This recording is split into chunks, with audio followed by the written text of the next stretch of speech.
Good morning, everybody. It's your boy D Max. So let's talk. Well, you see the topic.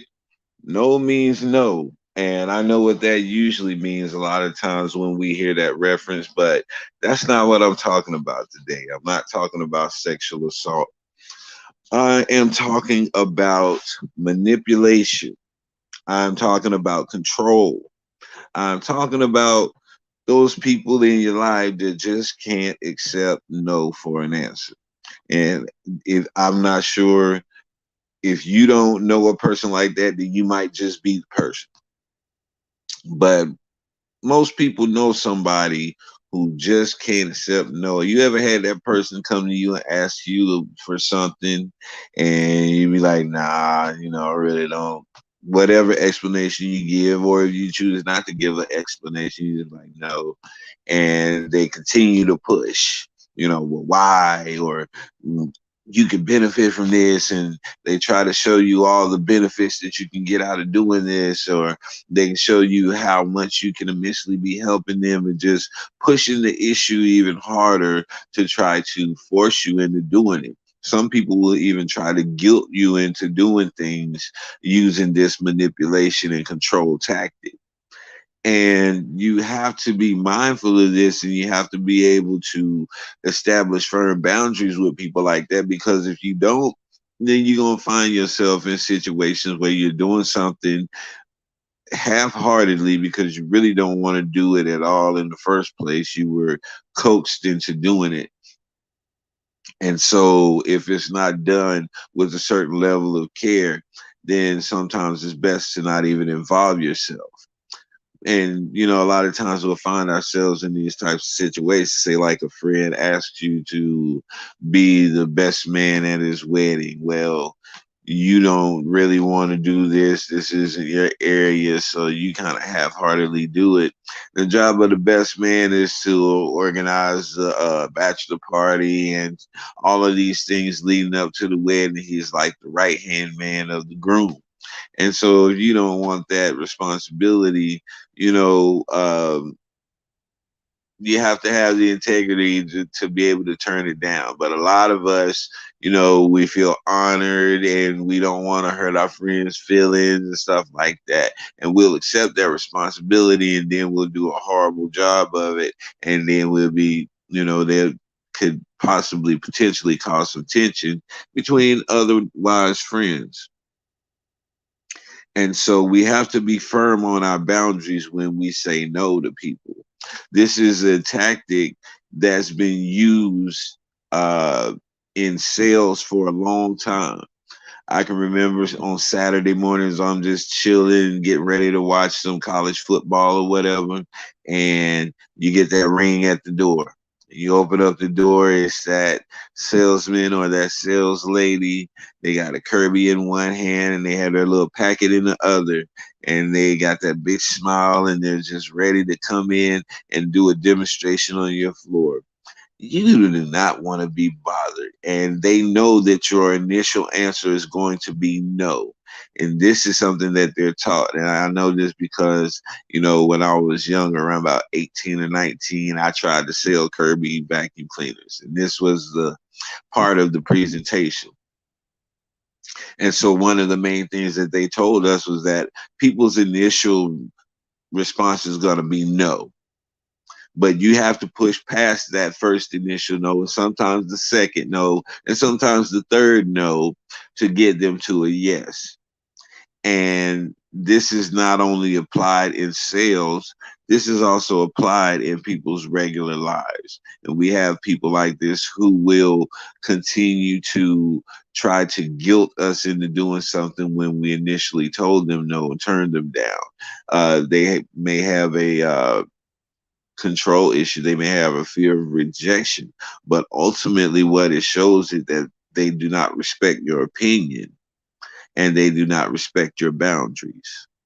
And so, dealing with people like this, we have to be very, um, I don't know. We have it depends on who the person is too, because we can have this issue with family members, we can have this issue with coworkers, we can have this issue with anybody who's in our social circle. And so we have to be able to establish the nature of our relationship with the person in question so that we will be able to deal with them accordingly. Some people you have to deal harshly with, because if not, then they're just going to overrun your boundaries and they're just going to violate everything and they're going to make things uncomfortable for you. So some people you're going to have to be more harsh with, excuse me. And some people will get it if you just give them a subtle hint. And so you have to be able to discern what type of person you're dealing with when addressing this type of issue, and be like, hey, you're a little too pushy. I remember when I was in the military and I'd be walking through the mall. Oh my gosh, the harassment from salesmen standing at the doorways of the stores. Hey, soldier, come here, because the whole idea behind a soldier is that you have a stability within your career, and you have this certain standard and this ethics that you live by, and so they determine you as somebody who's going to be not a big liability, and they're going to try to get you to come in and they're going to try to get you to buy all of this different stuff, especially here where I'm at. I live in a military town, Killeen, Texas, home of Fort Hood. And so a lot of times you'll see where soldiers are being manipulated by salespeople around Killeen. And one of the biggest advices that is given to people who come to Killeen for the first time is that you do not buy a vehicle in Killeen. You go and you shop around outside of Killeen area, because a lot of the car lots have been known in the past to take advantage of soldiers and hike the price up on cars, because you have these young men and women who come into the military, and oftentimes they're leaving home for the first time and being on their own for the first time, and they're sometimes thousands of miles away from their parents and whatever guardian they had who was giving them guidance on how to move in life. And so they're out here in the world on their own, and they're like a innocent lamb led to slaughter.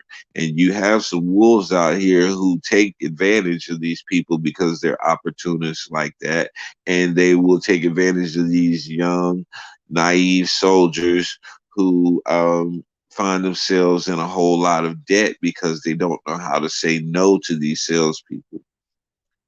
They'll play on your ego a lot of the times. Oh, come on, you're a soldier, you got it like that. You out here balling, and they'll play on your ego and all types of different things to try to coax you into buying some things from them and them getting a commission off of you.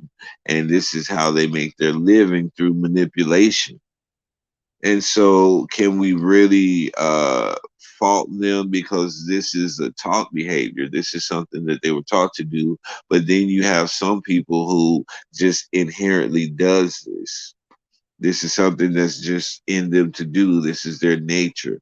I've had friends like that. You call them overbearing, you call them controlling and forceful, and they just, whenever you tell them no to something, it's like they know better than you, and their concept and their ideas outweigh yours, so they can overrule your no and force you into doing something that they think is going to be good for you because it's been good for them. And we can't get caught up in these things. We have friends that we love dearly and we respect dearly, but sometimes we have to be able to tell them no. And if they're truly our friend, then they'll respect that no and they'll back off. But there's a lot of times in friendships where the dynamic is one person is seen as the alpha and the other person is seen as the beta, and they offset each other. And so whenever that beta stands up to the alpha, that becomes the issue in the relationship dynamic, because it's always been the alpha makes the decisions and the alpha controls what goes on and how the relationship is ran and dictates most of the relationship. And the beta just goes along with the ideas of the alpha. So whenever that concept is shattered and you stand your ground and you draw a boundary, that's going to show you who your true friends are, because your true friends want you to grow.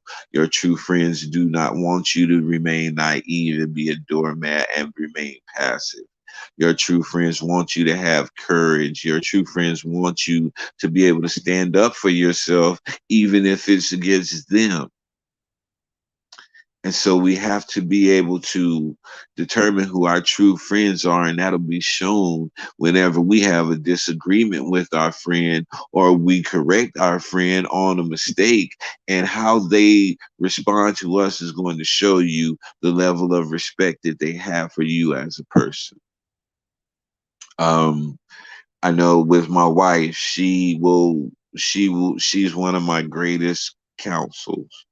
Um, One of the greatest people to counsel me in my life and through the things that I go through as the head of the household. And I value my wife's counsel above almost everybody else. Only other people probably being my mother.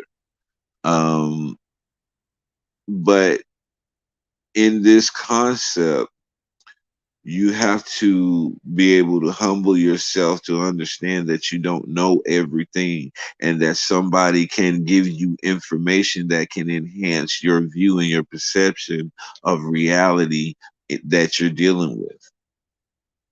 Now, when you're able to do these types of things, you're able to respect the person's boundaries. You're able to compliment that person instead of being in opposition to that person all the time. So, in a marriage, if you see your spouse as being an opposition as opposed to being an adversary, then your marriage is not going to last very long.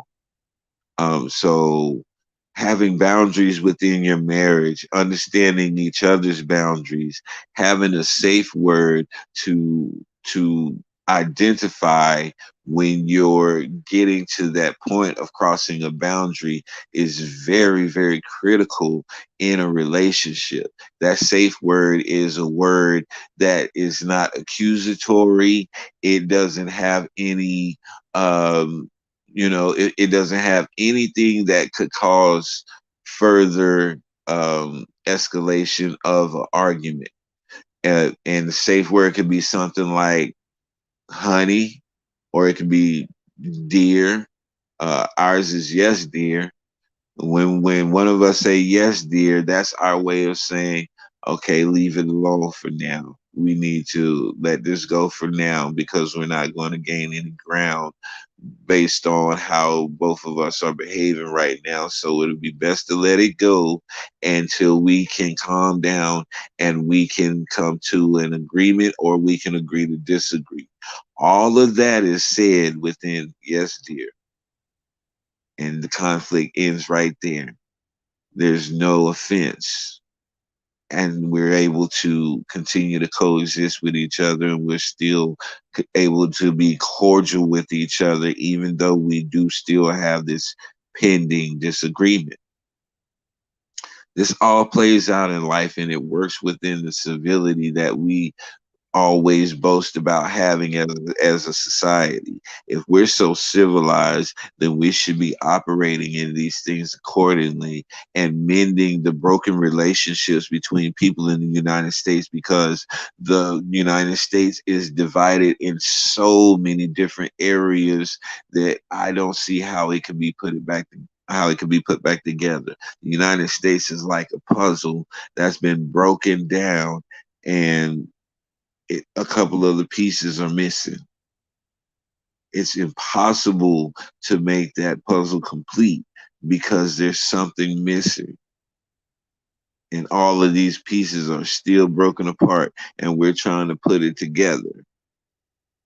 But it takes time, just like a puzzle. It takes time to put it together. It takes time to heal. It takes time to mend. It takes time to forgive. It takes time to learn and grow from mistakes. So we have to give people grace and space to grow and to heal and to do all of these things necessary for us to be able to exhibit love towards each other again, like we did at one point, or like we claim to have done at one point. But you have to understand that no means no. This is for my controlling people out there. Yeah, you know if you're controlling or not. It's not the first time that you're hearing it, and it won't be the last time that you hear it if you're a controlling person. And I speak from a place of authority because I have been a very controlling and manipulative person in my life. I've used deception on so many different planes to get what I desired in life. And, as you grow and you mature and you see the effects that it has overall and you learn from those things, you're able to sit back and see it in a much clearer view. They always say that hindsight is 2020. And so this is me looking in hindsight at things that I've done in my life and manipulation tactics that I've operated in to get the desired outcome for me. These are things that I'm able to speak on from a place of experience. And, I hope somebody is gaining something from this, because there's so many people who find themselves in bad situations because you were not able to say no. You were not able to call out somebody's pushiness. You were not able to stop yourself from being forced into a bad situation for you. But it's going to manifest. What I'm talking about is your disapproval is going to manifest in some way, shape, or form. It's going to show somewhere throughout the process of going through this thing that you reluctantly committed yourself to. Your disapproval is going to show. It's going to show in your lackluster performance towards that project. It's going to show in your attitude towards other people involving this project, and your attitude towards the person who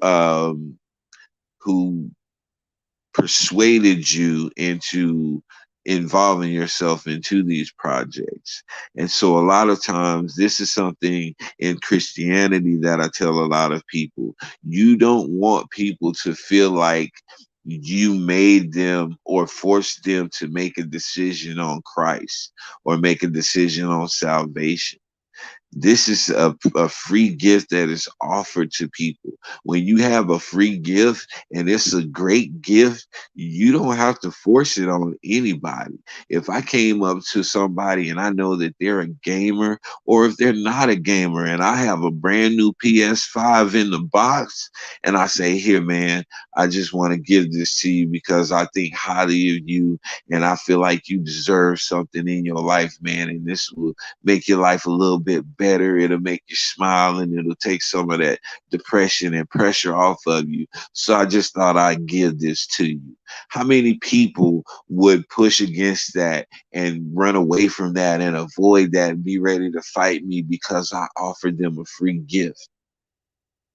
There's not many, and the people that would, you have to understand what their deeper motive is behind that. There may be some psychological or emotional things that prevents them from taking a free gift, but most people in a general consensus will take a free gift, and if it's a good gift. So if I am presenting it in that fashion, then I'm going to give people a choice. They're making the choice themselves to accept or reject what I'm presenting to them. I'm not making anybody feel forced. I'm not guilting anybody into anything. I'm not using any type of deception to bring anybody to Christ. We do not need to deceive anybody into Christianity. That's one of the big misconceptions that a lot of people carry, because I see that a lot of people will use those tactics when given the opportunity to speak. And they'll try to make people feel inadequate, and they'll try to make people feel like something's wrong with them if they're not going along with what's taking place. And I don't agree with that. I really truly don't agree with that. I feel like, praise is not forced. Worship is not forced. Communication with God is not forced. These are things that you do out of your own heart, out of the abundance of your heart. And to try to manipulate somebody or make them feel bad for not doing these things intentionally is a problem with me, because there's a difference when you're convicted in your spirit when you hear the word come forth.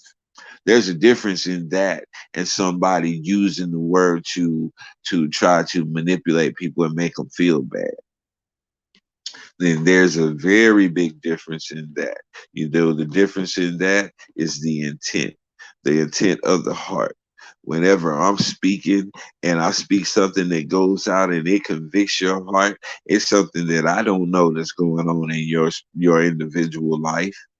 I don't know that you're dealing with this. I don't know that you're going through that, but the Spirit of the Lord does. And so when I yield myself in that area and I begin to allow the Spirit to speak through me, then I'm going to address some things that are attached to a lot of people who I don't directly associate with. And so when your spirit is pricked by that and your spirit bears witness to the truth in what I said, then you're able to be able to take heed to what I'm speaking. But if I don't have that connection, then I can't speak with no level of authority in nobody's life. And so this is all about boundaries. This is all about understanding. This is all about relationships. And a lot of relationships hinge on the fact of, does this person a become a liability in my life, or does this person become an asset in my life? And based on whatever determination comes out, then that's going to determine how much somebody is able to deal with you. So if you are trying to be friends with somebody and that person avoids you, or they're not reciprocating the affection or the gestures that you're putting out there, then you have to start to examine yourself. You know what I'm saying? You have to start examining, what is it about me that this person doesn't want to hang with me, or what is it about that person that makes them not want to have friends? Because a lot of us will take it personal and be like, oh, you stuck up, or whatever the case may be, when in fact that person is just a antisocial person, and it's nothing personal to you. It's just that you're not the type of person that is beneficial in their life. And we'll take that personal, as opposed to being understanding that we don't get along with everybody, or we don't appease everybody, or we're not appealing to everybody, and that's just a stroke of the ego. And so we have to establish these boundaries and respect boundaries in order for us to be able to coexist in peace. That's the only way we can do it, because nobody's going to convert everybody to their belief system. No one person or no one group or one belief system is going to convert everybody to what they believe. That's never going to happen. So the only logical and wise thing to do is learn how to coexist peaceably amongst each other. And that's based on respecting people's boundaries, respecting their beliefs, and understanding that no means no, and leaving people alone. So Practice saying no to people if you don't normally say no to them. Make sure it's a good reason. Just don't do it just to be saying no. But when you find next time you find yourself in a situation where somebody's trying to pressure you into doing something that you don't want to do, make sure that you stand firm on that no.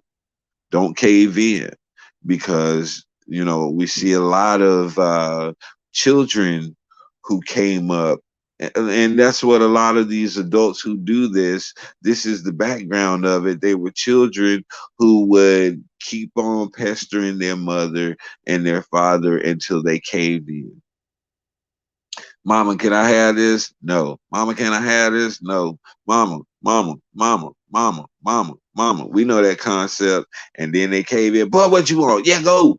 And then you go, and they learn that this is a tactic that they can use to get what they want. And so as they continue to be successful using this with their parents and other people in their social circle, they go out into society and they use these same tactics in relationships and on other people, and it's very unhealthy, and it causes a whole lot of bad blood between people. And so we have to recognize these things. We have to have the courage to say no and stand on it. We have to have the humility to accept no and leave it alone. You know what I'm saying? That's all I'm really trying to get across. Leave people alone. No means no. Somebody don't want to do something. Don't try to make them feel bad for not wanting to do things your way and the way that you see fit. Let people walk their own path. And if they come to you for guidance, then you go from there and give them guidance based on that. But trying to control and trying to dictate how a person should think and how they should behave and what they should say and stuff like that, that is not the will of our creator. And so I'll just leave it on that. This is your boy D-Mac. Y'all know what I say. Sticks and stones can break your bones, but the word can always heal you. I'm out.